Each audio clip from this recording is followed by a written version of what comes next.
swaying slightly. His head felt light, his skin cold. He was going into shock, about to pass out, or worse. Bruce, listen to me. It wasn't your fault. You didn't bring down those buildings. You're not a murderer.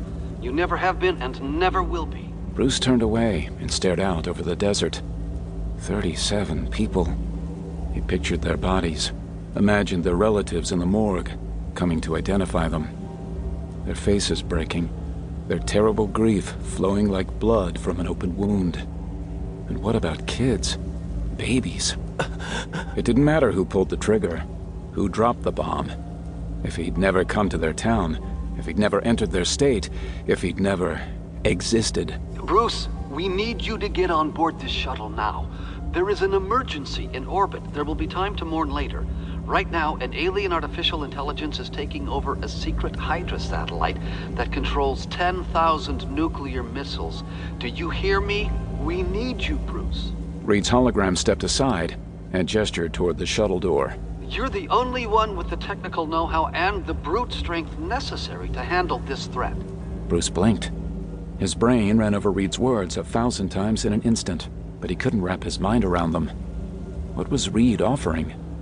Cracking open a door, filling the room with light, with hope? 37 people. Bruce squeezed his eyes shut. Bruce, listen to me. You're a hero. You always have been. Now get in that shuttle and save the world. Reed smiled gently. Then his image shimmered and vanished. Bruce stood alone in the desert, staring at the gleaming shuttle. He felt the hot sun on his back. 100 miles behind him was Vegas. Mayhem and blood and death and guilt forever and ever. But cool air from the shuttle's interior drifted over his face. Screens inside glowed with images and data streams of the threat in the stars. His brain had already begun to manipulate the information, puzzle through the code, find a solution. The door in his mind creaked open. Light filled the room. Save the world. A broken smile trembled on his lips. Amadeus Cho, a 16-year-old Korean-American super genius with a coyote pup tucked into his oversized army jacket, raced down the highway on his Vespa. Banner! You gotta get out of there, now! He screamed into his headphone mic, his heart pounding with righteous fury as he stared at the sky. But high in the sky, the sun caught the shuttle's gleaming hull with one final wink. Then the engines fired, and the shuttle disappeared, blazing up into the stratosphere. Amadeus screeched to a halt and pulled a small tablet out of his pocket. He focused hard, staring at the code, puzzling through it, and his brain did what his brain did, and kicked into high gear like a rocket catching fire. Amadeus grinned.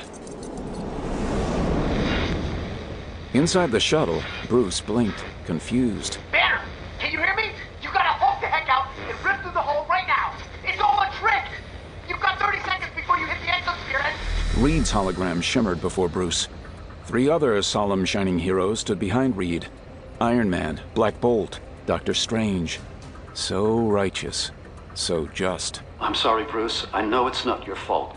Like I said, you didn't kill those people in Vegas. But they're dead. Time and time again, your anger and power have endangered innocence. Someday someone could use you to threaten the entire planet. Bruce hunched, clenching his fists, feeling the blood surging through his veins and muscles. Amadeus had told him to hulk out, to let out the monster, to tear this stupid shuttle to pieces. But Amadeus didn't understand. He'd only met Bruce a year before, just after the Hulk had saved the boy from secret agents and black helicopters in the desert. They'd bonded for an instant. A puny teenager and a green giant whose shared impulse control issues seemed to terrify everyone else on the planet. Amadeus loved the Hulk, thrilled at his righteous anger. But the boy had no idea what Banner was really capable of, what the Hulk could do if he ever really... Banner pictured the Hulk tearing through the hull, tumbling through the sky, hitting the sand in a shower of fire and debris. And then grinning darkly and bounding east across the landscape, heading for the stupid, puny heroes and their shining towers.